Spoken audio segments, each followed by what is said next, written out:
Good morning, everybody. Nice to see some people stayed in the room to hear about Baseline. That's a good start. I was worried you might just all go, no, not interested. I'm a little flustered. One, because I haven't done one of these presentations for an extremely long time. Two, because I've had a migraine all weekend, so I've not really had a chance to practice very much with screens because I've not been allowed on them. Three, hello, I'm off, I'm on. And three, I've literally just walked in the room after it's taken me 2 hours to get here from King's Cross. So, so this could be really quick, actually, or it could go on forever, but whichever way, please bear with me. So my name is Sasha Drennan. I'm the owner of Linden Books, which is a very small general independent bookshop in Lincoln, and we're going to be turning 10 years old in April, which is fantastic. And I'm here to talk to you about Baseline, and I'm going to give you my perspective on it as a bookseller, as the owner of a bookshop, as to why I think it's a very valuable project and a very valuable piece of work for you to do every year. So the first question, of course, is what on earth is Baseline, and why is it spelt funny with a capital B and A? That is not a mistake. BA stands for Booksellers Association, and this is a Booksellers Association service. And basically what Baseline is a business comparison tool at its very simplest. It's provided by the Booksellers Association for you to do every year. And basically, every year you provide information about your shop and your business and its financials into a spreadsheet that looks like the little creamy peachy one up at the top there. And the report is sent to a lovely chap at Nielsen who do a lot of number crunching with it, with your shop information and the information from all the shops that have taken part. And you basically get a report back at the end of that shows you how your shop is performing against all the other bookshops that have taken part, and in particular against all the other shops of your kind of shop, your size of shop, and gives you where you sit against the average of all those shops. So you can see we're talking stats and figures. And the reason I'm here is because, of course, the more people and the more shops take part, the more accurate the information that everybody gets back is, the more accurate it becomes, and the better we can actually see both how the industry of independent bookshops as a whole is doing, but also how your shop is doing in a more accurate way.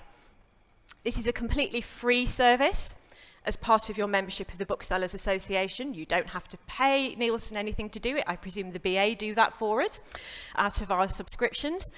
And it is completely confidential. This is one thing to say. Yes, you are providing commercial information about your bookshop, but that information is completely anonymous. You do not see anybody else's information, and nobody gets to see your information in an individual named way. Only you get to see that. So there's nothing to worry about in terms of, oh, is everybody going to be able to see what my sales are and I might not want them to? No, the answer is no. Only you can see that.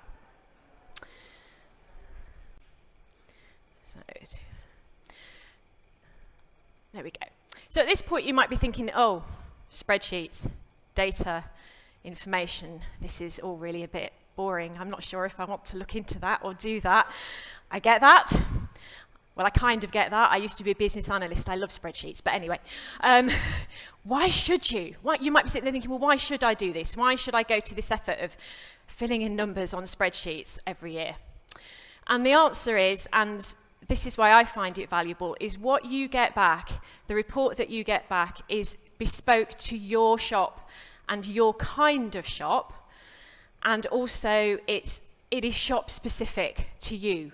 So you are getting information back specifically about how your business is comparing to other independent bookshops. And you get that by size of shop. So what the report does is tell you whether you're a small, medium or large shop based on your retail space. You get it based on whether or not you have a cafe. Some shops do, some shops don't, and that can change figures and financials quite massively. And also on whether you're a general shop or a specialist shop. So you might be a children's bookshop, you might be a Christian bookshop, or you might be a general shop like mine. But what you're getting back is information that is really relevant to you and shows you how you're doing. Now, I'm a member of the Booksellers Network Facebook group, and no end of times I see on there people asking questions like, oh, this is what I'm renewing my electricity contract, and this is how much they're going to charge me, and I don't know if this is too much or too little or if it's normal. This will tell you. Once a year, you get a piece of information that tells you the answer to that question, whether what you're paying for certain things is normal, average, whether it's less than everybody else, whether it's more than everybody else. So this can answer a lot of the questions that I see asked on that Facebook group. Because basically what it allows you to do, it's going to allow you to review your sales, where do they sit against everybody else, your margins, so are the margins you're getting from your suppliers, your trade discounts, the margins you're making, are they average, are they less than the average, in which case, should you be doing something about that? Are they better than average, in which case, great, brilliant, you're doing well. You get to review your staff costs, your product mix, so how are you doing against books, how are you doing against non-book products as well, and all of your other overheads, your utilities, your insurance, your business rates, your rent, if that's appropriate. And as I say, you get to do that against the average for your type of bookshop. I'm a small, general, independent bookshop without a cafe, and I get to see how I'm doing against all of the other bookshops that meet that description who fill in this data. So, and I find that, as a business owner, a really valuable piece of information. Right, so how does this actually help? Yes, that's fine. Why does this actually help me? So you can really use this information. So you can check if your takings or your margins need to improve.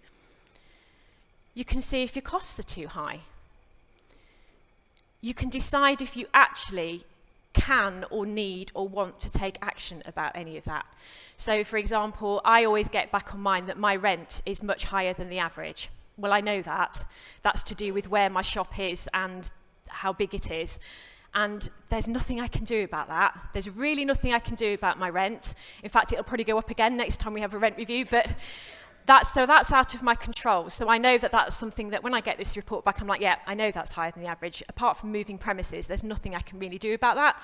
So what are the things I actually do want to take action on? And you can also use it to put together a business plan, a strategy for the next year on how you want to make those improvements. Now, as a business owner, I do now sit down and make a plan every year, and I use this data as the kick-off point for that. Is, right, okay, what do I want to achieve this year? And what is it that I need to be focusing on? And what is this information telling me that I need to be focusing on? So this is just an example. So if you ignore the actual figures, this is taken from one of my reports from a few years ago, and I've blacked out my actual figures for confidentiality and lack of embarrassment. And this is my total gross, this is what the sort of thing you'll get back. This is against total gross margin.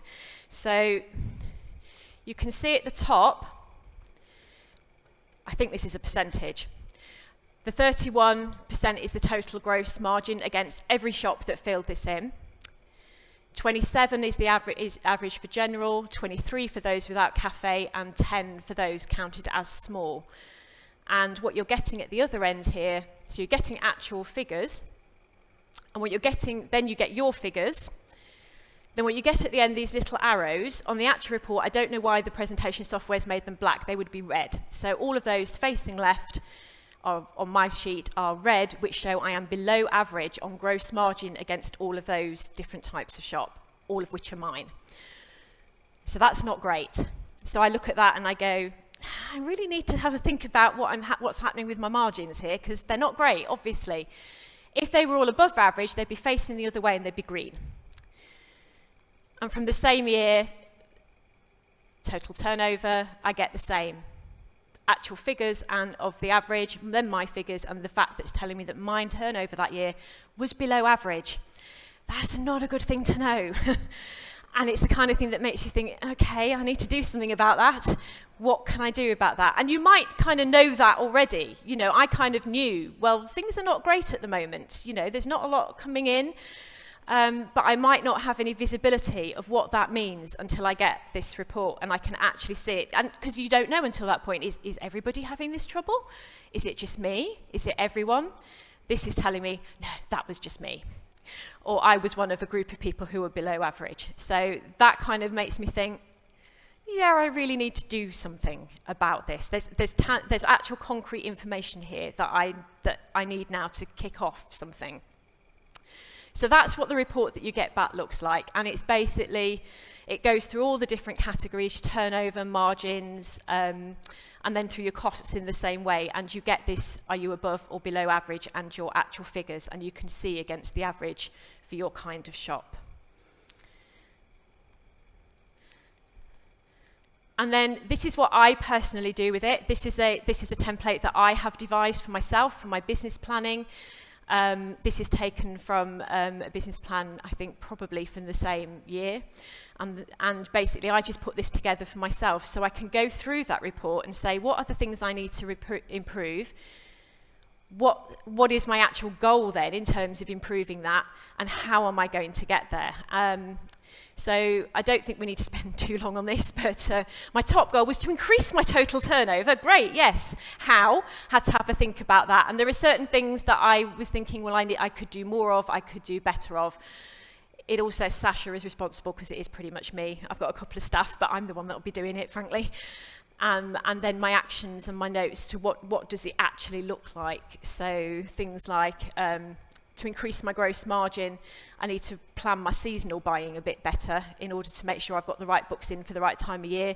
And I went through every March and said, right, in January I need to review my travel stock, in March review my Easter stock, etc. Oh, this was coronation year, I think, or Jubilee year, one of the two. April, review my royal stock. So that would have been either Jubilee or coronation, one of the two.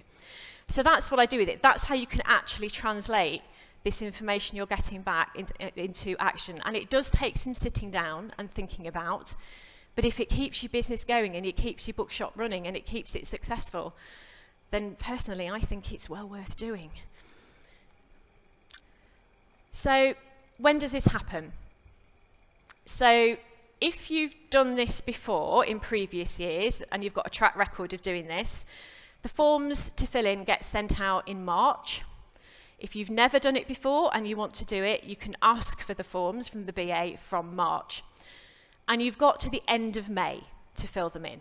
So it's not like you're having to do an overnight turnaround on this. It does need a bit of work.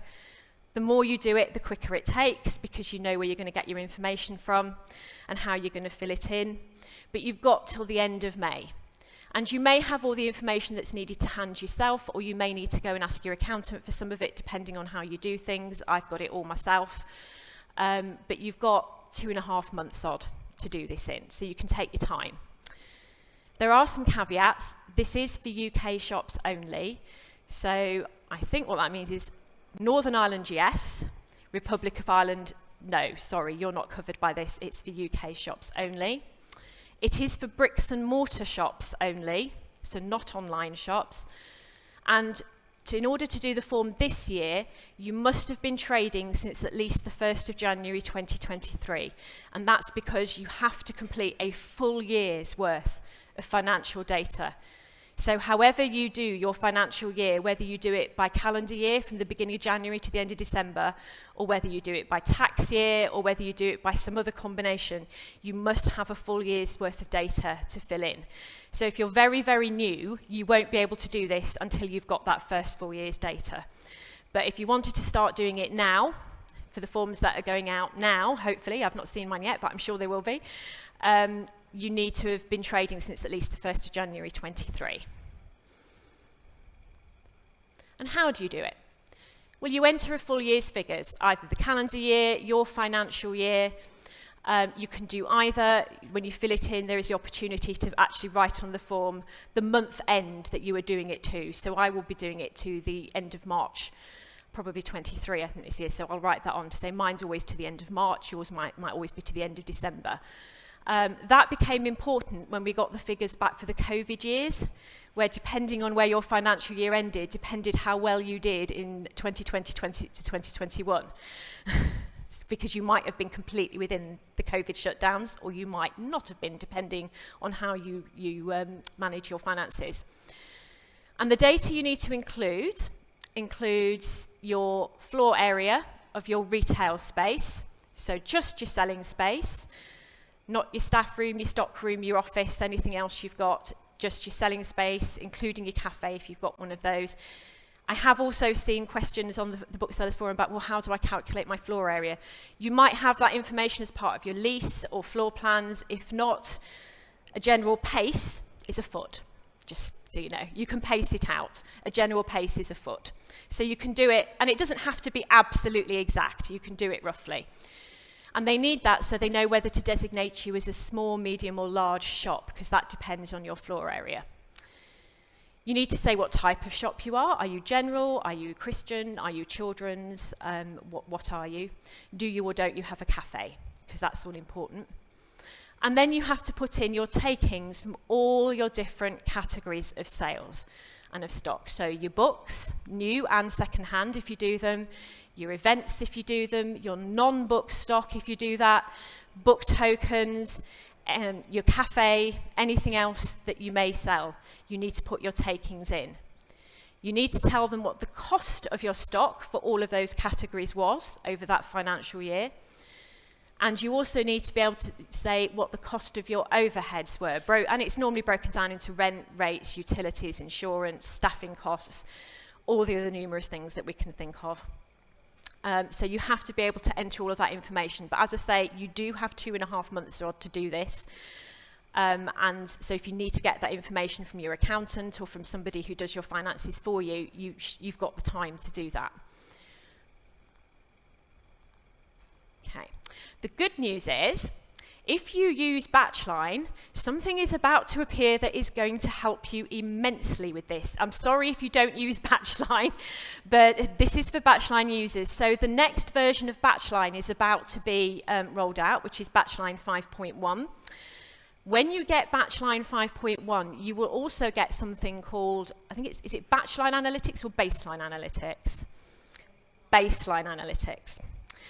You will get a little shortcut to something called Baseline Analytics. And what that has been designed to do is to extract the data from your Batchline that Baseline needs. So that really cuts down on the work that is required to do. And you can see here, this is what it's going to look like, the Baseline Analytics. And it's asking you to fill in the year. So this from the 1st of January 22 to the 1st of January 23. So what time period are you doing this under, Baseline? Your total shop floor area meters square, your estimated discount on both book sales and non-book sales. So what do you think your average discount is across all your book sales, all your different publishers and suppliers, and your non-book suppliers? What's your average discount? That's all really easy. You do then have to do a little work to configure categories to make it match the categories that Baseline is asking for. And I'll just show you that. But that again is not going to be a huge piece of work, because that's what it looks like. So you can see here what it does is it sucks from your Batchline, your categories, and the yellow ones are from Batchline directly, and the green ones are from OpenBravo, if you're using OpenBravo as well. I'm not, so please don't ask me anything about it. I have no idea what it does. I just use Batchline. But it will suck your categories out, and then basically you just have to tell it, is this category, so if we look at graphic novels there, is it book or non-book? Is it adult or children's? What's the baseline classification? And the slightly complicated one is estimated percentage of shop area that category takes up. Now, you may not be able to, now if you leave that and don't touch it, it will give you an estimate that it estimates. It'll just even everything up so that it all comes up to 100%. If you can estimate it, then it's a good thing to do. But I know some people, like if you have a rack that's just for new titles, that might be fiction and non-fiction, adults and children's. It might be everything in together, for example, which makes it a little difficult. But you don't need to worry about that too much, really. And then you click Finished, and it fills in all of this for you in terms then of your sales, the revenue that you've got from them through all of those categories. And then when you click Get Data, so you click Get Data and it does it all for you, and then you click Export, it exports it all to a spreadsheet that you can then use to fill in the baseline form. So it does make the process much, much easier. There's a little bit of setting up required, but it makes that process of getting your data ready to put into baseline much easier. Now, there will always be things that perhaps don't go through Batchline or OpenBravo. I'm just trying to think, so as I say, I don't use OpenBravo, so our event ticket sales, they go through my till, but they're not on Batchline. So I would have to keep a separate record of those anyway, just in case HMRC come calling, and obviously my accountant wants that once a year anyway. So I have a separate record of that, so I'd still be able to enter that manually into baseline. So you can still enter those things manually into baseline. But the rest, as much as possible, you'll be able to do through Baseline Analytics if you use Batchline.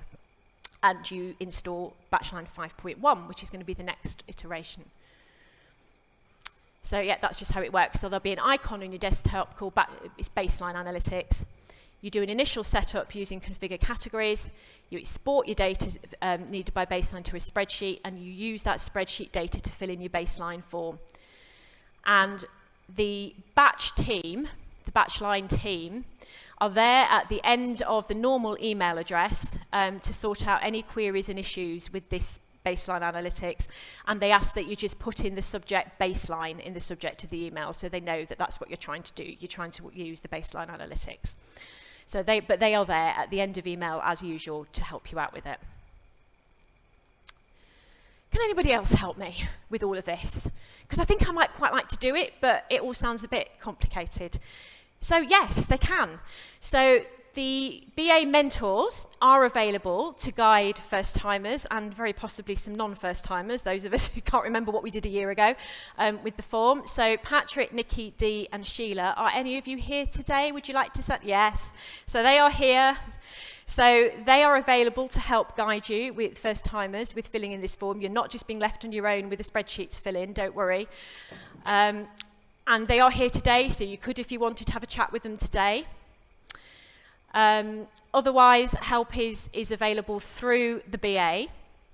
And if you would like to sign up, or you would like to ask for more info, or you have signed up and you're going through the process and you're having problems, you can contact Kate. Kate, are you here? Yes, she's there. At the back of the room there. And I think that is me done, she says, not having practiced this much at all.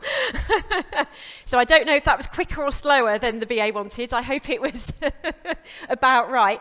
And I'm happy to take any questions, but not on the actual real specifics of going down into it. Because as I say, I am a bookseller, and this is my real presentation on why this is valuable for you and what you can. So I just like to I'm happy to take questions if there are any. Who's got a question? Hello.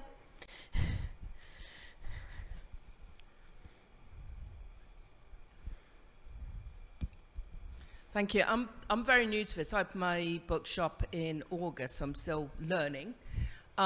You mentioned you enter your sales for your events and your non-books sales separately, and that doesn't go through Batchline. How onerous a task is that, and how do you actually manage that?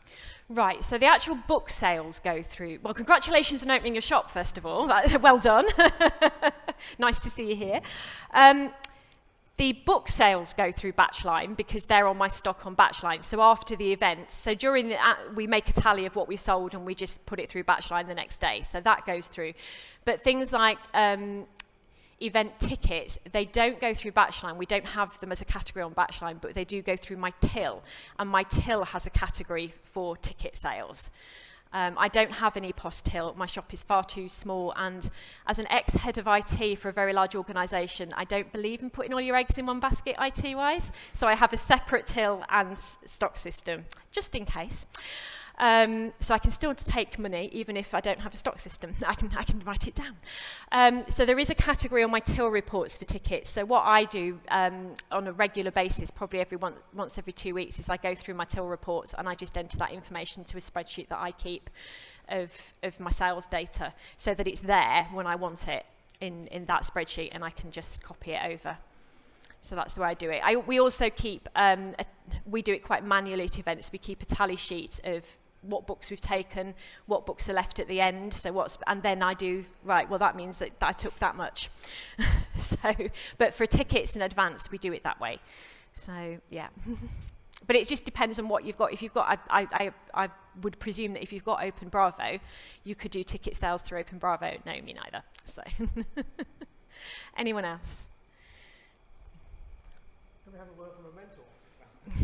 Well, I was going to turn things around because I think Sasha's done a really brilliant job on what can be quite a dry subject. Yes, so I was expecting this to be challenging. So I'm Patrick Neal, and I was lucky enough to work for Waterstones and waste a lot of Tim Waterstone's money making my mistakes rather than my own money. And we were very much hit over the head by profit and loss sheets at Waterstones. So I'm very, very fortunate. So I am a massive advocate for this, and because it helps everybody. So I'm actually going to ask the room, why wouldn't you do it? Rather than get Sasha to answer this. So I really want to know, because well, firstly, I will help you if you don't know how to do it. But secondly, we all want the book trade, independent book trade, to be strong, and this is a tool to really help each individual bookshop. So if anybody's brave enough to answer, why wouldn't you do this? Somebody will be, I'm sure.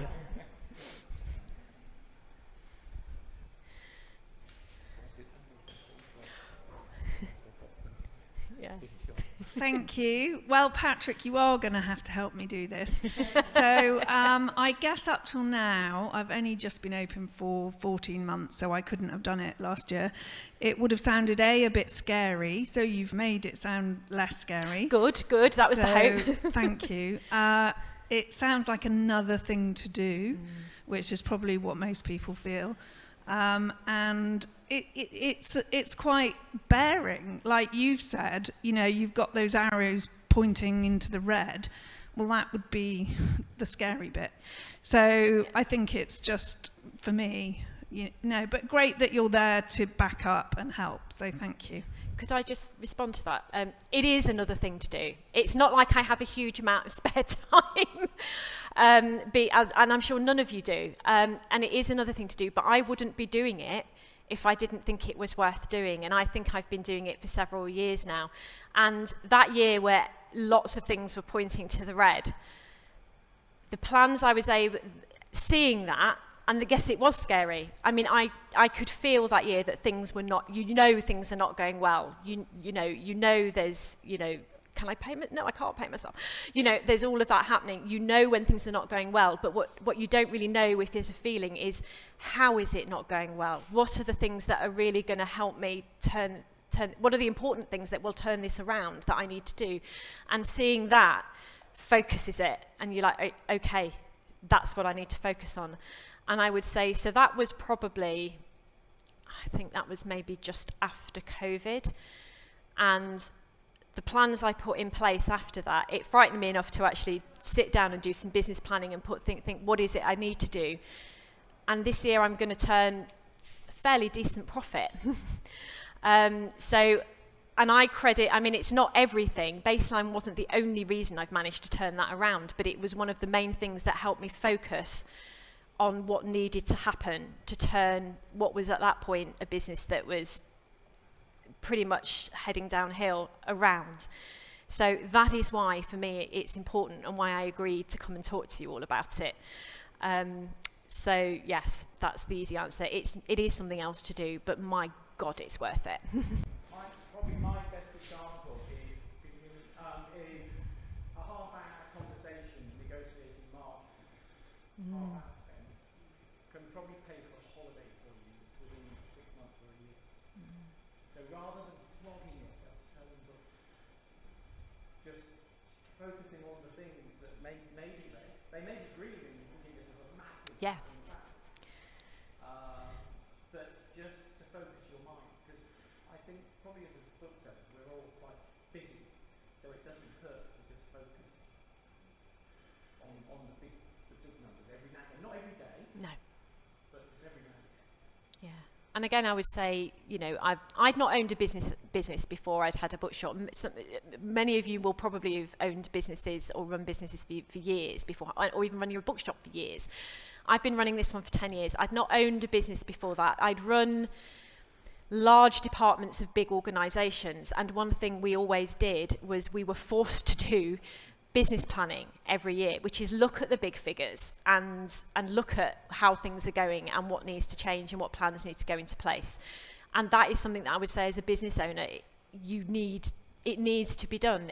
You get so caught up in the day-to-day of, oh, today wasn't a great day, or we've got an event next week, or yes, that was a fantastic Christmas, or no, that wasn't a great Christmas. We get so caught up in that day-to-day. Sometimes as the owner of the business, it really pays to be able to take a step back and say, okay, what did last year look like as a whole? What do I want for next year? And that's not always going to be financials necessarily, which is what Baseline focuses on, but I think it's really good practice to take that opportunity once a year to do that. Keep a little check on it as you're going through, maybe once a month, once every couple of months, but once a year, just take the time to take that step back, and Baseline is one of the tools that helps you do that. Well, it was kind of a question. We did our first one last year, Yeah. and I just really wanted to say how useful it was as a structure. We hadn't owned businesses beforehand. I was a teacher, had no clue, and we sort of took a laptop out of the shop, all the data with us, went and focused on it for a few hours, handed it in, thought, okay, that's kind of done, and then got it back and went, oh, my goodness, this is really interesting. Like, Yeah. this is, you know, look at this and look at this and look at this. So I would say, yes, do it. It took some time, but so worth it. And the other point, I suppose, what I realised this year was actually the more people who do it, the better the data is, and the more everyone will get out of it. Yeah. Which was kind of my motive for saying, please do it, because it was, you know, we're a small children's bookshop, so the more small children's bookshops who do it, the more data we have to compare ourselves to. So thank you. Thank you for that. No, it's all very well to say, oh, well, I'm below average, but what I might not know is that there were only 5 shops that put it, you know, that's very different to being below average when there's 50 shops put in, or 500. Yeah, quite right. Any other questions or reasons you may not do it?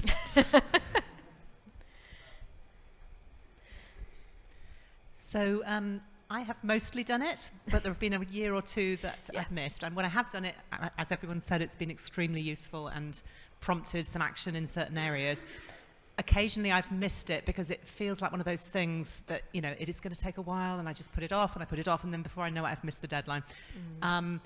But what I've found, and so this is an encouragement to everyone hopefully, is when you do actually make yourself do it, it typically takes an hour or two. It's not like days of work, and so I always have to remind myself, you know, just get on with it. It's not going to take that long. And another thing is, once you've done it once, I think this is still the case, you get your previous year's data as the starting point, so it gets easier and easier every time. So I would just encourage people not to be like me and procrastinate, and just do it.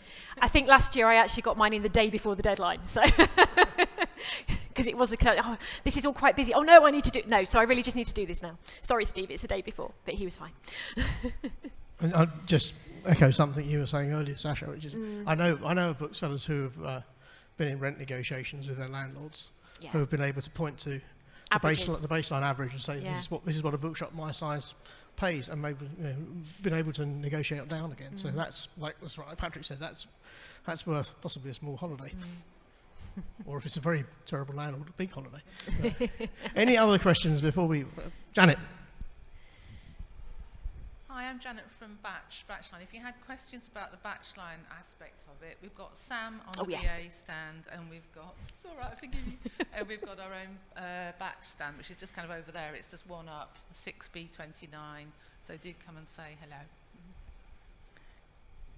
Question over here, Alan.